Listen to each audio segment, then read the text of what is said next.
So now we start with another part of the story of income tax. How do we pay the tax? How do we tell the government how much we earned? Should we tell them? Is it compulsory? किसके लिए compulsory है? कब compulsory है? यानी हमने सवाल जब उठाए थे, हमने 2-4 सवाल नहीं 5 सवाल उठाए थे. One was who is taxable? Other was what is the person taxable on? Third was where is the income earned? Fourth was when is the income earned? And then how do we pay tax? हमने बोला who जो है is the word person. What जो है is the word total income. Where we know Indian receipt, foreign receipt. कब in the previous year and how is what we are going to be talking about.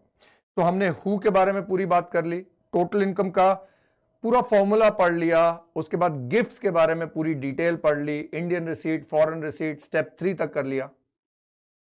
अब previous year की बात भी होगी, ये सारी बातें होगी थोड़ी थोड़ी. टोटल इनकम ऑफ कोर्स कहानी अभी बाकी है मेरे दोस्त. But now for the few days we are going to be concentrating upon how do we pay the tax, the procedure, what are prepaid taxes, हमारी लायबिलिटी टू पे टैक्स कब arise होती है. तो इस पर्टिकुलर लेक्चर में मैं एक overview देने वाला हूं on the procedure for payment of tax. So overview चलते हैं. हमारा जो है प्रीवियस ईयर है. Now what ever you earn in the previous year, आपको गवर्नमेंट ऑफ इंडिया कहती है कि आपने जो भी कमाया आप अपनी टोटल इनकम निकालिए.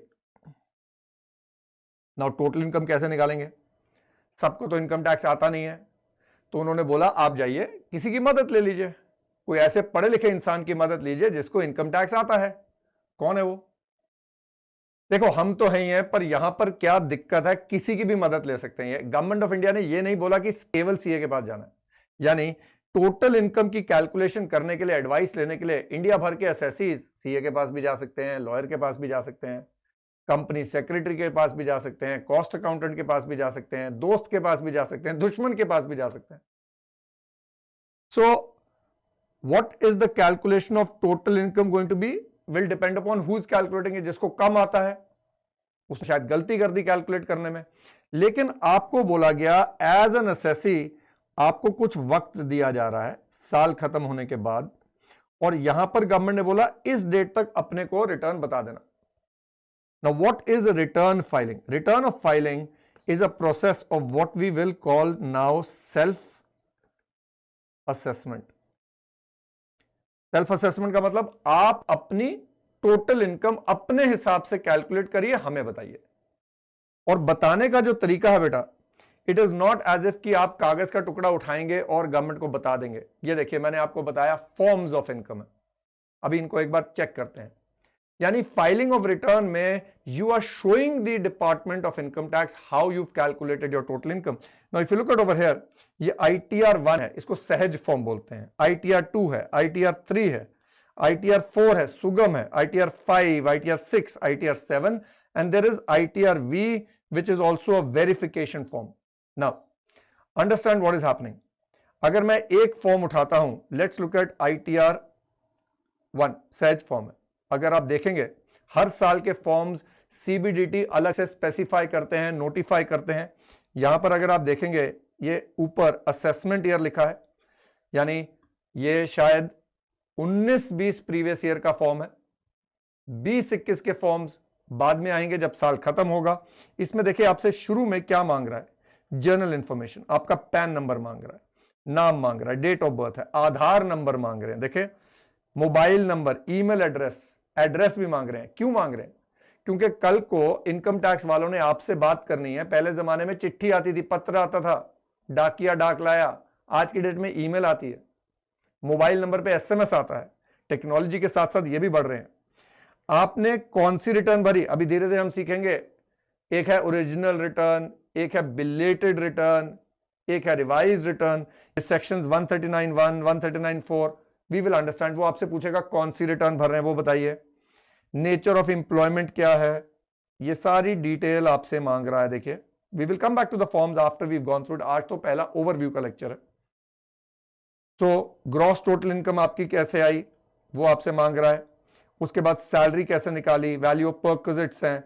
अगर हम जाके देखें ये वाला फॉर्म किसके लिए है, देखिए, for individuals being resident other than not ordinary resident having total income up to 50 lakhs, having income from salaries, house property, other sources, interest, and agricultural income up to 5,000. Not for an individual who's a director in a company or has invested in unlisted equity shares. यानी कौन सा person कौन सा form भरेगा, ये भी अलग अलग फॉर्म्स हैं।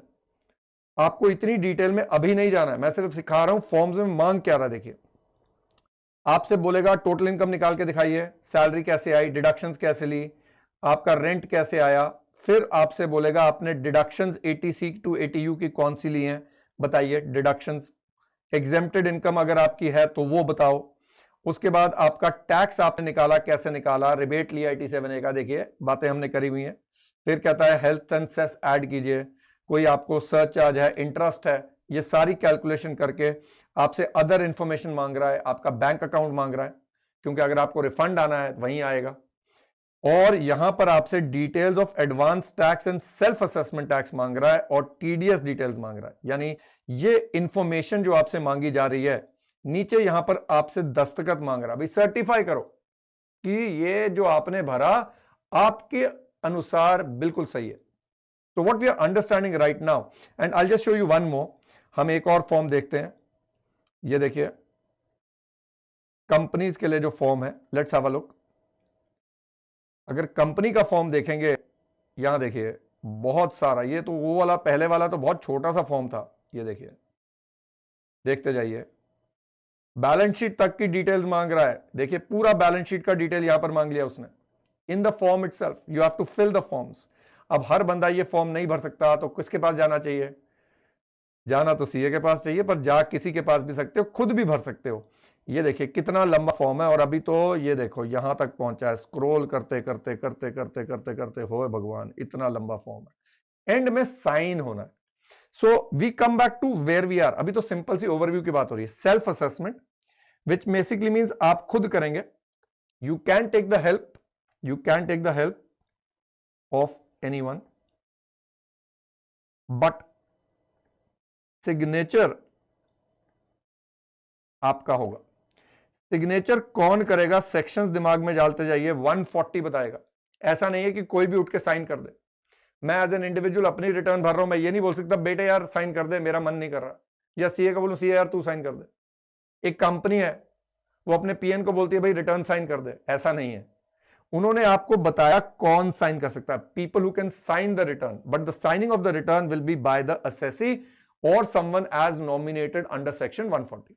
सो एक अगर मेरे को सिंपल लाइन में लिखना है, रिटर्न फाइलिंग का बेसिक प्रोसीजर क्या है, we say showing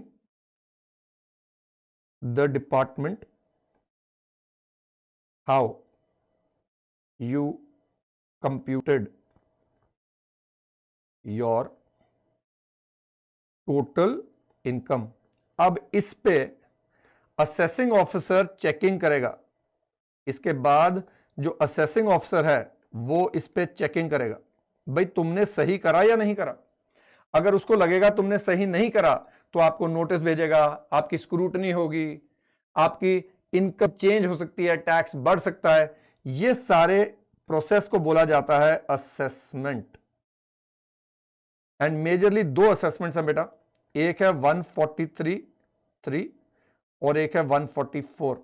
now 143(3) is something called scrutiny assessment, 144 is something called best judgment assessment. मोटा मोटा याद करेंगे, मैं ओवरव्यू दे रहा हूं, अगले लेक्चर्स में तुम्हें पता है, अभी तो बहुत सारे लेक्चर हैं रिटर्न के, एडवांस टैक्स के, टीडीएस के, टुवर्ड्स द एंड ये सारी कहानी क्लियर होगी, अभी ओवरव्यू है। नाउ स्क्रूटनी में क्या होगा, अब जैसे आपने रिटर्न भरी, असेसिंग ऑफिसर ने देखी, उसको लगा यार इसमें गलती है, वो आपसे मिलना चाह रहा है, वो आपके घर नहीं आएगा, वो आपको नोटिस भेजेगा, फिर आपके डॉक्यूमेंट्स मंगाएगा, फिर चेकिंग करेगा, फिर आपको बुलाएगा, फिर आप उसके साथ डिस्कशन करके आपकी टोटल इनकम असेस होएगी। यानी आपने जब भरा था वो सेल्फ असेसमेंट थी, एओ जब करेगा वो असेसमेंट हो जाएगी, और अगर टैक्स बढ़ेगा तो आपको देना पड़ेगा, नहीं दोगे तो फिर रिकवरी शुरू करेगा, ये सारा झगड़ा होगा, या आपको उसके करे हुई कार्रवाई अगर ठीक नहीं लगी तो आप इसके बाद जा सकते हो in appeals, you can go to appeals. आप CIT अपील्स के पास जाएंगे पहले, फिर ITAT के पास जाएंगे, फिर हाई कोर्ट जाएंगे, फिर सुप्रीम कोर्ट जाएंगे। वहां से भी अगर कुछ ना मिले तो फिर घर बैठिए, क्योंकि सुप्रीम कोर्ट के ऊपर कोई आपके पास ऑप्शन नहीं है। सो this is the procedure regarding the checking. अब ये सारा प्रोसीजर आपको CA फाइनल में कराया जाएगा, आपको यहां पर नहीं कराया जा रहा। आपको सिर्फ यहां तक सेल्फ असेसमेंट तक is in the syllabus for inter. I just told you, one is scrutiny, जहां पर आपकी किताबें आप डिपार्टमेंट लेके जाएंगे। अच्छा, AO नोटिस कब भेज सकता है, कितनी चेकिंग कर सकता है, क्या आपको बोल सकता है कि आप ही आओ या आप CA को भेज सकते हैं, ये सारे powers are given in the act which I said you will do at CA final level. Now sometimes assessing officer ने नोटिस भेजा, आपको बुलाया, आप नॉटी, आप गए नहीं, आप कहते जाऊंगा ही नहीं तो कुछ करेगा ही नहीं वो, ऐसा नहीं है। अब उसके पास पावर है नॉटी पीपल के लिए बेस्ट जजमेंट असेसमेंट। इसको बेटा is also refer to as something called ex parte assessment. Ex parte मतलब अब आपको नहीं बुलाएगा, क्योंकि बुलाया आप आए नहीं, अब अपने आप घर बैठे आपकी टोटल इनकम खुद असेस कर देगा। आपके बैंक से इंफॉर्मेशन मांगेगा, आपके किन्हीं डीलर से नोटिस भेज के उनसे इंफॉर्मेशन मांग सकता है, ऐसा पावर्स है उसके पास। और उसके बाद अपने हिसाब से टोटल इनकम कैलकुलेट करके टैक्स निकाल के नोटिस भेज देगा, ला भाई tax they. So remember, this is for naughty people, x party. Scrutiny में आप और AO बैठ के डिस्कस करके इसको फाइनल करेंगे, बेस्ट जजमेंट में वो खुद कर देगा, फिर उसके बाद आप लड़ते रहिए, अपील में जाते रहिए। तो ये हो गया आपका procedure for self assessment. Now when is the liability to pay income tax. अब जैसे मैं अभी ड्यूरिंग द ईयर यहां पर लेट्स से नवंबर के मंथ में एक बैच शुरू करता हूं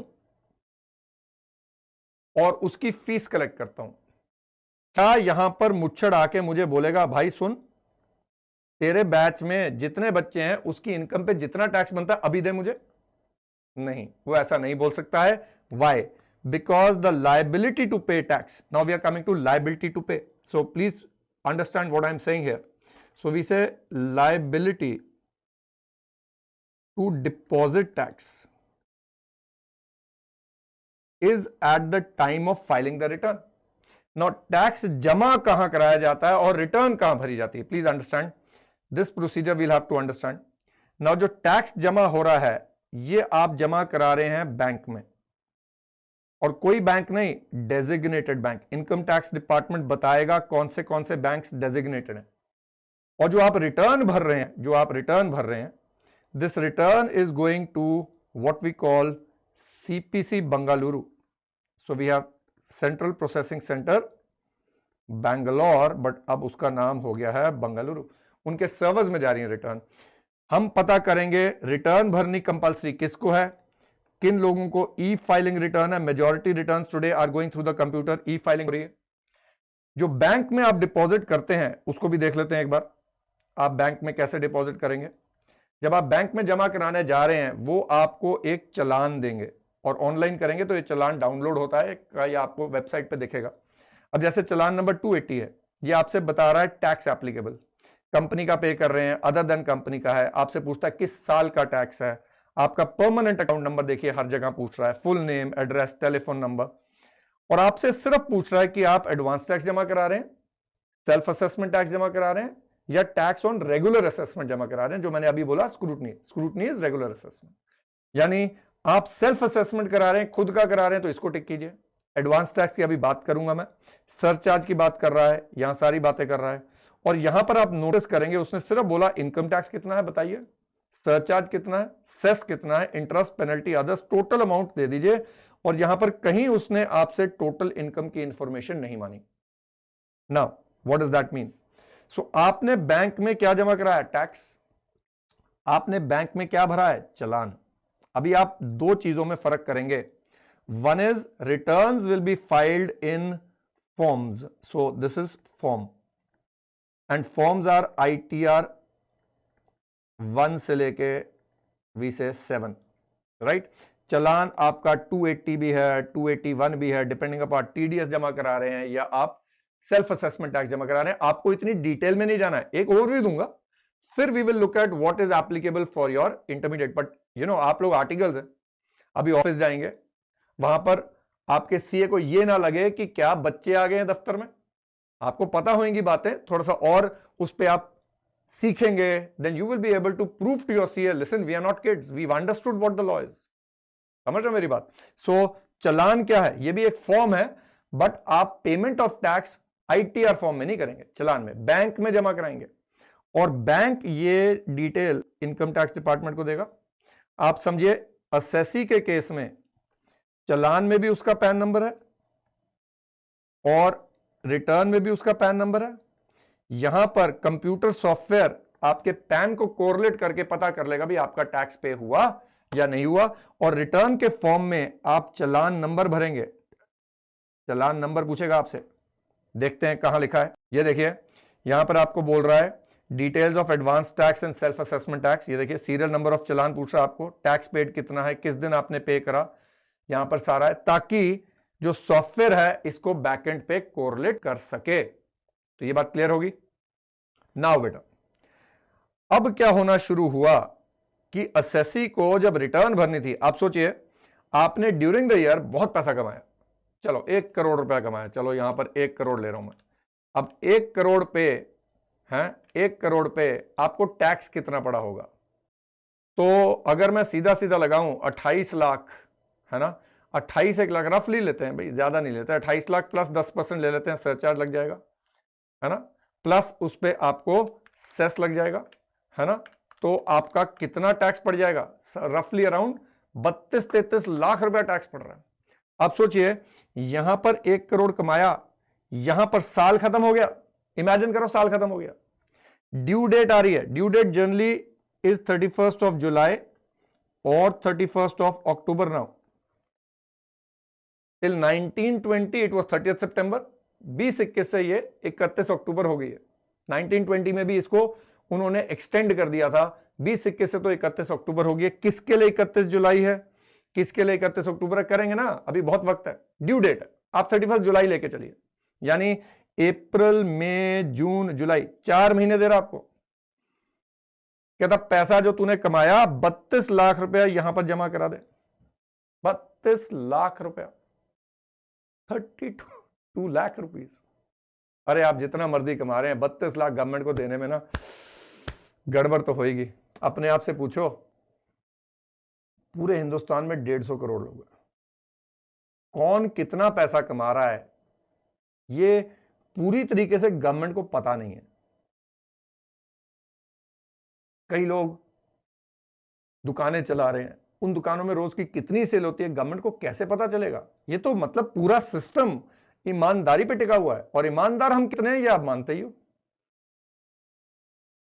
तो 32 लाख देने की हिम्मत ना होगी, खुद अपने आप से पूछो। तो बंदा कहेगा चल यार छोड़, थोड़ा बहुता दे देते, कल को पकड़े गए तो देखेंगे, फिर वो सेटलमेंट कर लेंगे इनकम टैक्स वाले से, चाय पानी का इंतजाम कर लेंगे, छूट जाएंगे। हमारे देश में ऐसा ही होता है।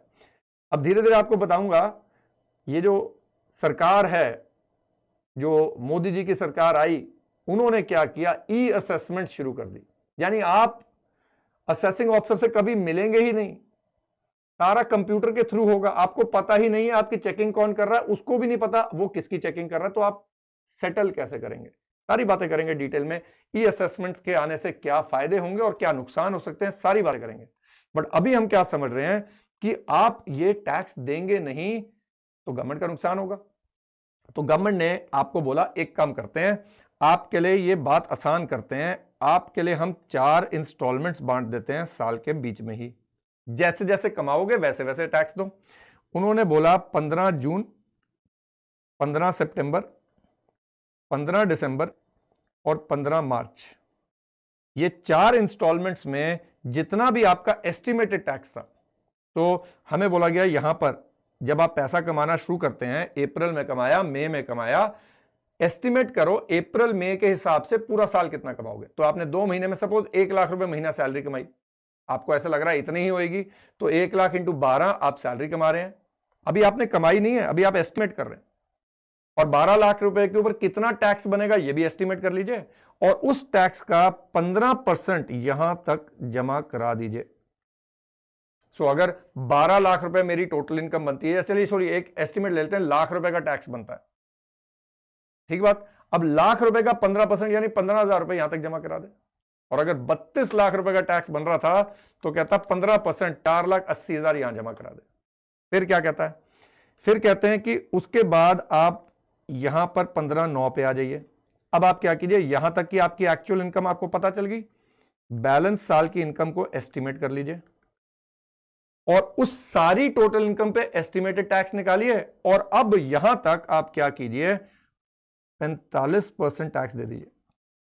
यानी 32 लाख रुपए अगर मेरी टोटल इनकम टोटल टैक्स बन रहा था, जैसे हमने एग्जांपल में लिया, इंटू 45%। और अगर सिंपल एग्जांपल लेना है, 1 लाख अगर मेरा टैक्स बन रहा था, इंटू 45%, 45,000 तक जमा कराना है। 15 यहां जमा करा दिया था तो यहां पर कितना आएगा, 30। तो कंफ्यूज ना हो जाइए, मैं 2 एग्जांपल ले रहा हूं, एक सिंपल ताकि फिगर समझ में आ जाए 1 लाख वाला, और एक 32 लाख वाला ताकि पता तो चले कितना जमा कराना है। तो अगर 32 लाख था तो कितना हो गया, देखें जरा, 45% 14,40,000, जिसमें से 4,80,000 पहले जमा करा दिया था, 9,60,000 यहां तक जमा कराना है। फिर भी बहुत है, पर आप 1 करोड़ कमा रहे हैं। 1 करोड़ कितना होता है देखें, डिवाइडेड बाय 12 है जी, 8,30,000 रुपए आपका महीने का आपका इनकम आ रही है, तो दे सकते हैं। मतलब थोड़ा तो बेटर हो गया ना, यहां पर सीधा 32 लाख देने से इंस्टॉलमेंट्स आ गई। फिर चलते हैं आगे, उसने क्या बोला, कहता भाई एक काम कर, जब यहां तक पहुंचेगा 15-12 तक, अब तेरी एक्चुअल इनकम तो तेरे को पता ही है, एस्टिमेट कम हो गया, टोटल एस्टिमेटेड इनकम का यहां पर जो टैक्स बनता है उसका 75% यहां जमा करा दे। यानी टोटल कितना हो गया, अब 1 लाख का अगर मैं टैक्स ले रहा था, एस्टिमेटेड टोटल टैक्स 1 लाख ले रहा था, तो कितना हो गया टोटल, 75,000 हो गया यहां तक। 75,000 में से मैंने 30,000 पहले जमा करा दिया, हाँ जी, कितना हो गया, माइनस 30,000, माइनस मैंने कितना जमा करा दिया, 15,000। देखो मुझे तो पता है 30 बनता है, तुम्हें कैलकुलेटर उठा के देखना पड़ेगा, 30,000। फिर कहता है अब और आगे चल, अब यहां पर 15 मार्च तक पहुंच जा। अभी तेरा यहां तक एस्टिमेट हो गया, एक्चुअल हो गया, यहां सिर्फ 15 दिन का एस्टिमेट रह गया। अब तो एक्चुअली इनकम होगी मोर और लेस, 15 दिन का तो एस्टिमेट रह गया, और यहां तक जितना तेरा टैक्स बनता है सारा जमा करा दे 100%। यानी हमारा ये कितना हो गया, 25,000 रुपया यहां जमा करा दे। इस हिसाब से वो कहता है जब तेरी रिटर्न का वक्त आएगा, तेरे को कोई टैक्स मोरलेस जमा ही नहीं कराना, अगर कराना भी पड़ेगा तो ये सिर्फ 15 दिन का कोई चेंज हुआ तो हुआ। यहां पर हम क्या करेंगे, तेरा सेल्फ असेसमेंट टैक्स जो तेरा बनता है, टोटल सेल्फ असेसमेंट टैक्स बनता है, उसमें से तेरा एडवांस टैक्स जो तूने जमा कराया, एडवांस टैक्स जमा कराया, उसको माइनस कर देंगे, बैलेंस तू उस समय जमा करा देना। समझ आ गई बात। पर अगर आपने ये एस्टिमेट सही करे तो 15 मार्च तक तो आपके मोरलेस 100% एस्टिमेट हो ही गया, तो फिर तो आपको यहां पर रिटर्न के समय कुछ भी जमा कराने की जरूरत नहीं पड़नी चाहिए। तो ये हो गया concept of what we call advance tax. और एडवांस टैक्स जब आप जमा कराने जाते हैं, ये देखिए आपको मैंने चालान दिखाया था, यहां पर आप क्या टिक करेंगे, एडवांस टैक्स वाला कॉलम टिक करेंगे, ताकि कंप्यूटर देवता को पता चल जाएगा ये आपने एडवांस टैक्स जमा कराया। और अपनी रिटर्न में आप एडवांस टैक्स की डिटेल बताएंगे, कौन से आपने चालान में जमा कराया, यहां पर आप डिटेल बताएंगे पूरा, कौन से चालान में आपने जमा कराया, कौन सा सीरियल नंबर था, ताकि कंप्यूटर उसको कोरिलेट कर देगा। I hope this entire story is becoming clear, because बेटा रास्ता क्लियर होगा तो आगे जो डिटेल्स मैं कराऊंगा वो सिंपल हो जाएंगी। पर अब देखो यहां पर क्या हुआ, हमने 1 लाख का एग्जाम्पल से समझ तो लिया, 32 पे चलते हैं। 32 लाख का 15% 480, यानी अभी मसा साल शुरू हुआ है, बड़े खर्चे हैं, गाड़ी खरीदनी है, घर खरीदना है, कपड़े खरीदने, फॉरेन ट्रैवल पे जाना है, 4,80,000 इनकम टैक्स वालों को देते हुए चुभेगा। फिर अगली इंस्टॉलमेंट जब आएगी, 32 लाख इंटू 45% माइनस 480, 960 फिर देना है, फिर 960। ये बहुत सारा टैक्स है यार, कौन देगा इतना पैसा, और ये भी खुद जाके देना है, सेल्फ। इसमें कोई डंडा तो है नहीं, किसी को पता तो है नहीं मैं कितना कमा रहा हूं फिर से, तो लोग ये भी नहीं देते थे।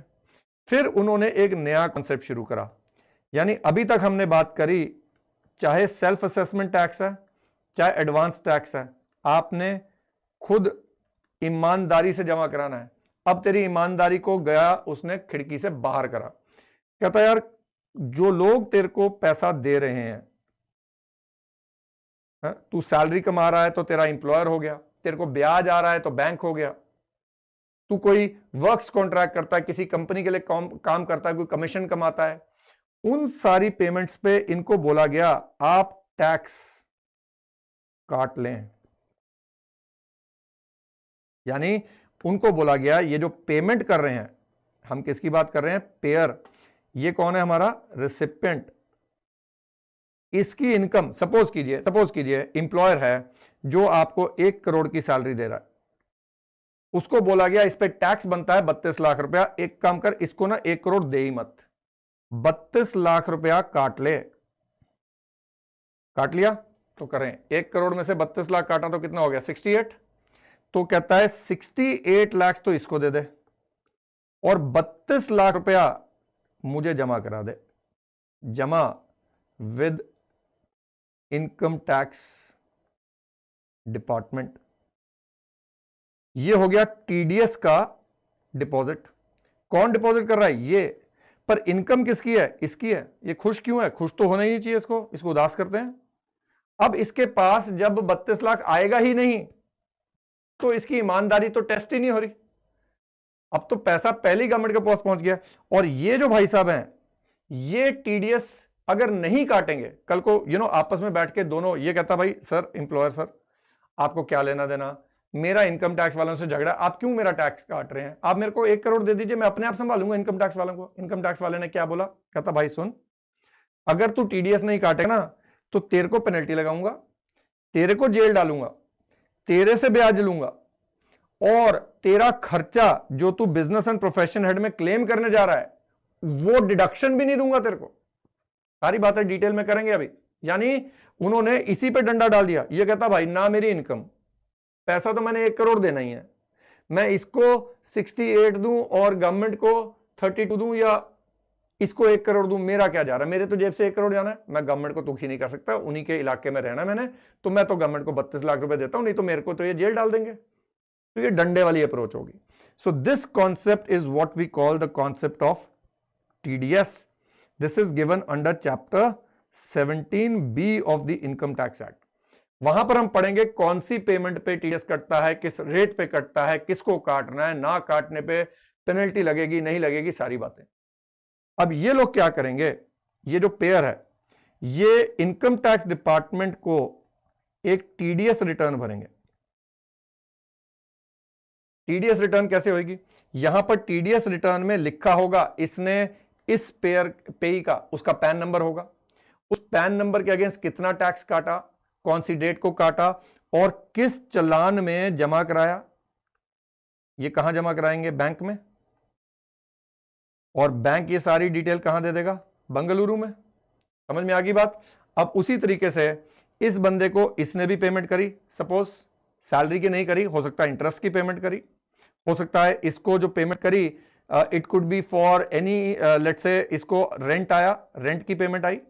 यानी लोगों ने अलग अलग पेमेंट्स पे टीडीएस काटा और जमा कराया और सब ने रिटर्न भरी और सब ने अलग अलग रिटर्न भर के इसका पैन नंबर हर एक में डाला। यानी इस कंप्यूटर में अब 3 लोगों की टीडीएस रिटर्न्स आ गई जिसमें इसका पैन नंबर है और इन्होंने ये टैक्स इसका जमा करा दिया। अब गवर्नमेंट कहती है बाद में जब तू सेल्फ असेसमेंट के समय अपनी रिटर्न भरने जाएगा, यहां पर अब हम क्या करेंगे, यहां पर हम तेरा एडवांस टैक्स जो तेरा बनता था वो माइनस तेरा टीडीएस करके, अगर फिर भी कुछ बनता है तो तेरे से लेंगे और अगर तेरा ज्यादा आ गया टैक्स तो तेरे को वापस कर देंगे। तो ये हो गया हमारा सिस्टम ऑफ टैक्स।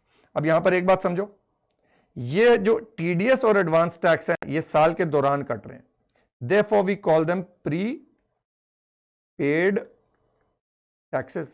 प्रीपेड क्यों है, क्योंकि actual liability to pay taxes तो यहां आ रही है, ये प्रीपेड हो गए, that is why TDS and advance tax are called prepaid. आपने एडवांस टैक्स जमा अगर पूरी तरह करवा भी दिया, इसका यह मतलब नहीं है कि बाद में जाके रिटर्न नहीं भरनी है, वो तो भरनी है और वहां नील दिखा दो चाहे, बर रिटर्न तो भरनी है। लाइबिलिटी तो यहीं पर ही आ रही है, liability to deposit is at the time of filing the return, therefore these are prepaid taxes. अब एक छोटी सी बात कराऊंगा, यहां पर जब हम डिटेल पढ़ेंगे और पूरी डिटेल दोबारा कराऊंगा, आपको पता मैं बारी बारी कराता हूं, एक बार कराने से तो मुझे नहीं लगता आपको समझ में आएगा। So this is the procedure that we are going to be talking about. एक मैं सिर्फ फॉर्म आपको 26AS के बारे में बता देता हूं। अब होगा क्या, ये x है, ये y है, ये z है और ये a है। अब x ने a का TDS काटा, y ने a का TDS काटा, z ने a का TDS काटा। a क्या कर सकता है, कंप्यूटर में जाके 26AS, a अपना इनकम टैक्स डिपार्टमेंट में सबका अकाउंट होता है, वहां लॉग इन करेगा, अपना पैन नंबर डालेगा। होगा क्या, x y z ने जितना जितना TDS काटा, एक ही जगह आके उसको टोटल अपना TDS पता चल जाएगा भी मेरा कितना टैक्स डिडक्ट हो गया। वो ऑटोमेटेड फॉर्म है, ऑटोमेटिक कंप्यूटर करता है, तुम्हें पता कंप्यूटर बहुत इंटेलिजेंट होता है, तो ऑटोमेटेड फॉर्म है, वो आप डाउनलोड करके पता कर सकते हैं कि आपका TDS इन लोगों ने जमा करवाया भी या नहीं करवाया। So this is the procedure for the entire thing that we are going to be doing over the next few lectures.